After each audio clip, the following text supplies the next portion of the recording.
कहानी शुरू करने से पहले अगर आपने हमारे चैनल को सब्सक्राइब नहीं किया तो सब्सक्राइब कर लीजिए और बेल आइकन दबा दीजिए।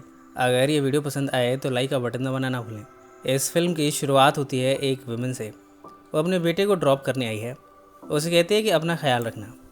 उसका बेटा कहता है, मेरे बर्थडे पर डीवीडी लाना मत भूलना। इस लेडी का नाम सैंडी है। सैंडी के बारे में जैसे जैसे कहानी आगे बढ़ेगी हमें पता चलता जाएगा। सैंडी अपने बेटे से कहती है, मैं आज तक कोई चीज़ भूली हूँ जो ये चीज़ भूलूंगी। सैंडी के बेटे को अपनी माँ की बात नागवार गुजरी है। वो कहता है, आप बस ये काम कर दो, मैं पास की सारी चीज़ें भूल जाऊँगा। इसके बाद वो यहाँ से चला जाता है। सैंडी को अपने बेटे की स्टाइल बहुत भाती है।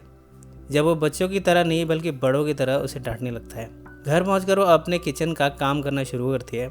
इसी दौरान वो अपने बच्चों की प्रीवियस बर्थडे की क्लिप्स देखती है। इसमें वो देखती है कि उसका हस्बैंड किसी मॉली नाम की लेडी के साथ संभोग कर रहा है। ये सब देखकर सैंडी हर्ट होती है। अब उसने अपने हस्बैंड को डिवोर्स दे दिया है। अपने बेटे और डॉटर के साथ वो न्यूयॉर्क पहुंची है। यहाँ वो जॉब के लिए इंटरव्यू देना शुरू करती है। इस कहानी में आरम भी है। आरम एक 25 साल का नौजवान है। उसे नहीं मालूम कि अपने जीवन में वो क्या करना चाहता है। वो भी जॉब के लिए इंटरव्यू देने पहुंचा है। यहाँ वो बताता है कि उसका प्यार से भरोसा उठ चुका है। वो कहता है, लड़कियाँ धोखेबाज होती हैं। उसकी बातों से पता चलता है कि उसकी वाइफ फ्रेंच वुमेन थी। उसने आरम से ग्रीन कार्ड के चक्कर में शादी की थी और फिर आरम को छोड़ दिया। आरम के पास कॉलेज डिग्री है। उसके रिज्यूमे में लिखा है कि उसने अपने कॉलेज में वुमेन स्टडी कोर्स किया था। इंटरव्यूअर उससे पूछती है कि क्या इसके अलावा आरम के पास और कोई एक्सपीरियंस है। आरम इसका जवाब देता है, मैं अपनी माँ के लिए टैम्पन्स खरीद कर लाता था। इंटरव्यू कहती है, फिर तो तुम इस जॉब के लिए परफेक्ट हो। इस तरह आरम की जॉब लग गई है। इधर हम देखते हैं कि आरम कॉफ़ी शॉप में भी काम करता है। यहाँ उसका दोस्त कहता है कि आरम एक नंबर का बेवकूफ़ किस्म का इंसान है। उसे लड़कियाँ बड़ी आसानी से बेवकूफ़ बना देती है। वो कहता है कि उस फ्रेंच वुमन ने उससे ग्रीन कार्ड के लिए शादी की और फिर छोड़ दिया। इतने में इस कॉफ़ी शॉप में सैंडी आती है। वो यहाँ रेंट के लिए अपार्टमेंट देखने आई है। आरम का दोस्त मिचेल सैंडी के साथ फ्लर्ट मारना शुरू करता है। वो खुद ही उसे अपार्टमेंट दिखाने ले जाता है। अपने जिम में साइकिलिंग करते हुए वो अपने दोस्त से बताती है कि उसने अपार्टमेंट रेंट पर ले लिया है। साथ ही उसकी जॉब लगी है fact check for SNN। Sandy कहती है, लोग तो डिवोर्स लेने के बाद दुखी हो जाते हैं, पर मेरी लाइफ में सब कुछ अच्छा हो रहा है। डिवोर्स तो बहुत अच्छी चीज़ है। बाद में सैंडी की दोस्त उसके लिए लड़के सजेस्ट कर रही है जिसे वो डेट कर सकती है। इतने में आरम अपने काम से जाता हुआ दिखता है। सैंडी को अकेले में घर मैनेज करने में प्रॉब्लम हो रही है। घर का सामान अभी अनपैक नहीं हो पाया। उसके बच्चे उससे बड़ों की तरह सवाल दर सवाल करते रहते हैं। वो इनके जवाब देकर थक जाती है। एक वैगर को देखकर बच्चे डर जाते हैं। सैंडी उन्हें समझाती है कि सबसे डील करना इन बच्चों को आना चाहिए। जब तीनों बैगर के पास से गुजरते हैं तब सैंडी खुद ही डर जाती है। सैंडी अपने बच्चों के लिए वुमेन सेंटर पहुंची है। यहाँ वुमेन को सेल्फ डिफेंस सिखाया जाता है। यहाँ पता चलता है कि आरम की जॉब यहाँ एज अ परपरेटर लगी है। यहाँ वो अपने कॉस्ट्यूम में है। एक एक करके औरतें आरम को हिट करती हैं। ट्रेनर उन्हें इन सब में गाइड करती है। आरम को स्क्रिप्ट दी गई है। इसमें औरतों के अंगों के बारे में बड़ी अश्लीलता से लिखा है। आरम का काम है कि वो ये स्क्रिप्ट पढ़ेगा, औरतों को उनके अंगों के बारे में अश्लील शब्द कहकर उन्हें उकसाएगा और फिर उनसे मार खाएगा। इस जॉब में आरम की काफ़ी पिटाई होती है। इसके बाद ट्रेनर ओशन ऑफ एंगर के बारे में बताती है। वो कहती है कि हर औरत के अंदर ओशन ऑफ एंगर छिपा हुआ है। वो इसका इस्तेमाल करना सिखाती है। इसके तहत ट्रेनर सैंडी को बुलाती है। सैंडी को अपना ओशन ऑफ एंगर आरम पर दिखाना है। पहले तो वो हेजिटेट कर रही है, पर ट्रेनर के मोटिवेट करने पर वो आरम को गालियाँ देती है, फिर उसे मारना शुरू करती है। अगले दिन कॉफ़ी शॉप में सैंडी आरम से मिलने आती है। यहाँ वो उससे माफ़ी मांगती है। वो ये भी कहती है कि अपने बच्चों के लिए उसे बेबी सिटर की ज़रूरत है। क्या वो उन्हें बेबी सिट कर सकता है? आरम थोड़ी हिचकिचाहट दिखाता है।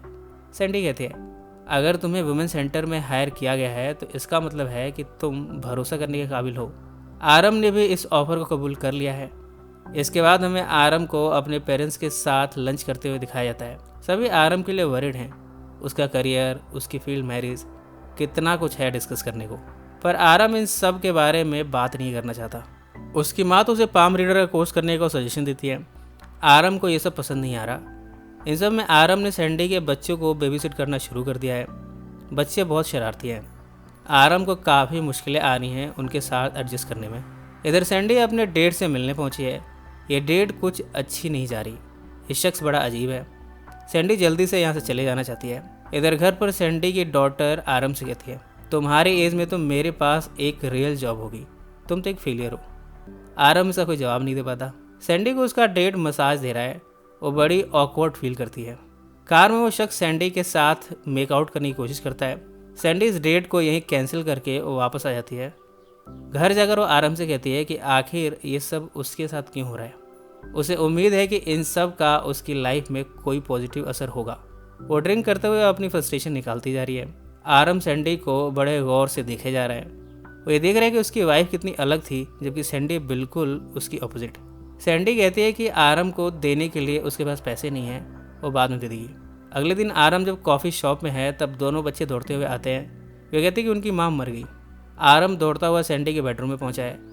वो ये पाता है कि सैंडी नशे में कल रात सो गई थी। उसका हैंगओवर अभी तक नहीं उतरा। अगले दिन सैंडी को उसकी बॉस ने प्रमोट करते हुए राइटिंग का काम दे दिया है।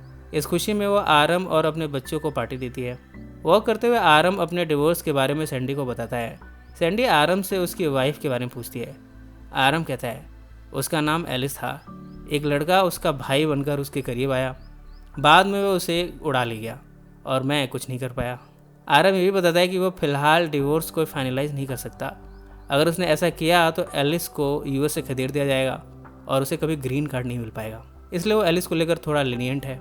सैंडी कहती है काश मैं अपने हस्बैंड को इस देश से खदेड़ पाती। एक दूसरे के साथ अब ये चारों एक कंप्लीट फैमिली की तरह लगने लगे हैं। सैंडी और आरम अब एक दूसरे के प्रति सिंपैथाइज करते हैं।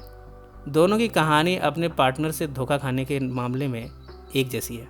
यहाँ सैंडी कहती है कि उसका हस्बैंड अब है नहीं, नई नई जॉब है, नई जगह है।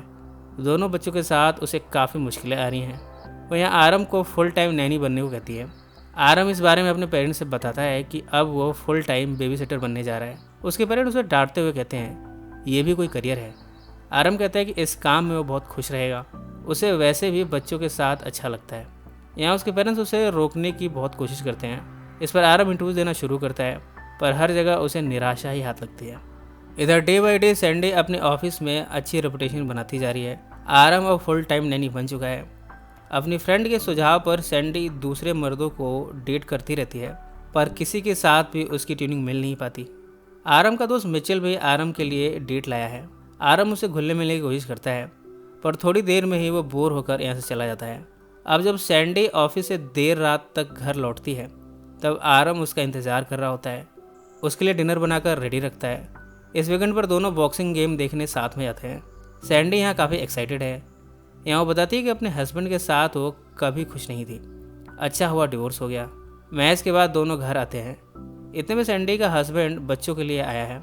आरम को इस घर में देखकर वो सैंडी से सवालात करने शुरू करता है। सैंडी कहती है कि ये घर अब उसका नहीं है, किसी बाहरी को उसके मैटर्स में इंटरफेयर करने का कोई हक नहीं है। यहाँ दोनों में कहासुनी होती है, पर थोड़ी देर में सैंडी का एक्स हस्बैंड उसे कहता है कि वो वापस सैंडी और बच्चों को अपनाना चाहता है। सैंडी से इनकार करती है, उसे घर से निकल जाने को कहती है। आरम अगर सैंडी को इनकरेज करता है कि सैंडी को अपने अंदर की भड़ास निकालनी चाहिए। सैंडी अपने एक्स हस्बैंड को गालियाँ देना शुरू करती है। वो सब कुछ कहती है जो डिवोर्स के समय वो कह नहीं पाई। उसका धोखा देना और औरतों से नाजायज़ रिश्ते बनाना, इन सब को वो हाईलाइट करती है। इस पर उसका हस्बैंड यहाँ से चला जाता है। यहाँ तक कि सैंडी खिड़की से भी शाउट करते हुए अपने एक्स हस्बैंड को सुनाती है, मैंने कभी तुम्हें प्यार नहीं किया और मैं अपने बेटे का नाम फ्रैंक से पाओलो रखने जा रही हूँ। अगली सुबह कॉफ़ी शॉप में आरम मिचेल से कहता है कि अब वो अपनी बॉस को डेट करने जा रहा है। मिचेल उसे रोकता है, ये कहकर कि सैंडी की उम्र 40 साल है जबकि आरम महज 25 साल का। दोनों की उम्र में 15 साल का डिफरेंस है। एक प्ले देखने सैंडी और आरम साथ में जाते हैं। इस प्ले में मिचेल भी है। बाद में दोनों मिचेल को कॉन्ग्रेचुलेट करते हैं। आरम और मिचेल का फ्रेंड सर्कल यंग लोगों का है। सैंडी इन सब में एडजस्ट कर लेती है। क्लब में वो सबके साथ डांस करती है। इतने में यहाँ एलिस आ जाती है। वो आरम से उसे छोड़ देने के लिए माफ़ी मांगती है। आरम सैंडी के पास चला जाता है। सैंडी की फ्रेंड उसे बाद में आरम के बहाने छेड़ती है। सैंडी कहती है कि उसके सामने आरम एक बच्चे के जैसा है। सैंडी की फ्रेंड निराश हुई है ये जानकर कि सैंडी और आरम के बीच किस भी नहीं हुआ, पर उसके जाते ही सैंडी आरम को अपने करीब लाती है। दोनों एक दूसरे को किस करते हैं। इसके बाद दोनों यहाँ जिस्मानी संबंध बनाते हैं। फ्रैंकी आकर इन्हें यहाँ डिस्टर्ब करता है। बाद में दोनों बच्चे आरम की क्लास लेते हैं। वो पूछते हैं कि क्या आरम सैंडी के साथ मिलकर किसी बच्चे को जन्म देने वाला है। आरम इस बारे में बात नहीं करना चाहता। वो बातों की दिशा को मोड़ देता है। वो सफाई देता हुआ कहता है कि वो तो बस सैंडी को मसाज दे रहा था। इधर सैंडी भी अपनी फ्रेंड से इस बारे में बात कर रही है। अब वो काफ़ी खुश है। आरम काफ़ी सिंपल है, उन लड़कों से अलग जिन्हें उसने अब तक डेट किया है। आरम के पेरेंट्स भी उसे देखने आए हैं। आज आरम का बर्थडे है। वे नोटिस करते हैं कि आरम इस फैमिली का हिस्सा बन गया है। सब कितने खुश हैं। आज यहाँ बर्थडे को सेलिब्रेट किया जा रहा है। आरम की कुछ पुरानी चीज़ें उसके पेरेंट्स यहाँ लाए हैं। इनमें एक पुरानी वॉच भी है। रात को बच्चों को सुलाने के बाद दोनों यहाँ हम बिस्तर होते हैं। इन सब में 2 महीने बीत गए हैं। सैंडी और आरम एक दूसरे के लिए परफेक्ट हैं। दोनों ये बातें रियलाइज़ भी करते हैं।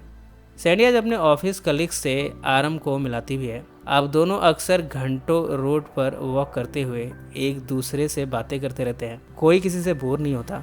बड़े गौर से एक दूसरे को सुनते रहते हैं। यहाँ आरम कहता है कि सैंडी की आंखें बहुत खूबसूरत हैं। एक रात सैंडी कहती है कि वो प्रेग्नेंट है। आरम चाहता है कि सैंडी से एक ऐसा भी बच्चा हो जिसका वो बायोलॉजिकल फादर हो। वो सैंडी को मनाने की कोशिश करता है। यहाँ सैंडी मान भी जाती है। ये डॉक्टर को कंसल्ट करने जाते हैं। डॉक्टर सैंडी का चेकअप करता है। वो बताता है कि सैंडी की ये प्रेगनेंसी एक्टोपैक्टिक प्रेगनेंसी है, यानी मिसकैरेज हो सकता है। डॉक्टर से मिलने के बाद दोनों बाहर आकर लड़ते हैं। सैंडी आरम को बच्चा कहकर रेफर करती है, जो हैरी पॉटर सीरीज़ को पढ़ता रहता है। आरम अपनी सफाई में कहता है कि हैरी पॉटर तो कोई भी पढ़ता है। इधर सैंडी कहती है कि आरम के जैसे शख्स को सैंडी के जैसी लड़की के साथ नहीं होना चाहिए। वो कहते हैं कि उसकी उम्र बहुत ज़्यादा है। आरम इस बात से इनकार करता है। वो कहता है कि उसने कभी भी सैंडी को एक बूढ़ी औरत के तौर पर नहीं देखा। यहाँ दोनों एक दूसरे की फीलिंग्स के बारे में बताते हैं, पर सैंडी कहती है कि इस रिश्ते का कोई फ्यूचर नहीं है। वो यहाँ ब्रेकअप कर लेती है और कहती है कि आरम को वो बहुत मिस करने वाली है। अंतिम बार आरम बच्चों से मिलकर उनसे गुड बाय बोलता है। इस ब्रेकअप के बाद आरम वर्ल्ड ट्रैवल करने की प्लानिंग करता है और नई नई चीज़ों को एक्सपीरियंस करना चाहता है। इधर सैंडी को स्पोर्ट्स न्यूज़ जॉब में एंकर की जॉब मिल गई है। आरम सैंडी को काफ़ी मिस करता है। इधर सैंडी के हालात भी कुछ वैसे ही हैं। इन सब बातों में 5 साल बीत गए हैं। आरम को बच्चों को पढ़ाना, उनसे मिलना, ये सब बहुत पसंद है। उसने इसी में अपना करियर ढूंढ लिया है। एक चाइनीज़ रेस्टोरेंट में दोनों की अचानक से मुलाकात हुई है। आरम यह अपने बारे में बताता है कि उसने बांग्लादेश से एक यंग लड़के को अडॉप्ट किया है। इसका नाम जेक है। सैंडी उससे हैंडशेक करती है। आरम यहाँ ये भी बताता है कि उसने सारी दुनिया घूमी और उसने क्या क्या एक्सपीरियंसेस को हासिल किया। वो बताता है कि अभी भी वो सिंगल है। सैंडी भी यहाँ बताती है कि अब वो किसी को डेट नहीं करती। डेट करके वो थक चुकी है। सैंडी अपने प्रमोशन को सेलिब्रेट करने के लिए आरम और उसकी फैमिली को यहाँ इनवाइट करती है। यहाँ सभी पहले की तरह खुश हैं। आरम और सैंडी सबसे छिपकर एक दूसरे के हाथ थामते हैं। इससे ये साफ झलक रहा है कि दोनों ने एक दूसरे को एक्सेप्ट कर लिया है और अब हमेशा साथ में रहने का फैसला किया है। तीनों बच्चे भी पास में घुलने मिलने लगे हैं। इसी नोट पर यह फिल्म समाप्त हो जाती है। सो फ्रेंड्स, फिर मिलेंगे ज़िंदगी के किसी नए मोड़ पर।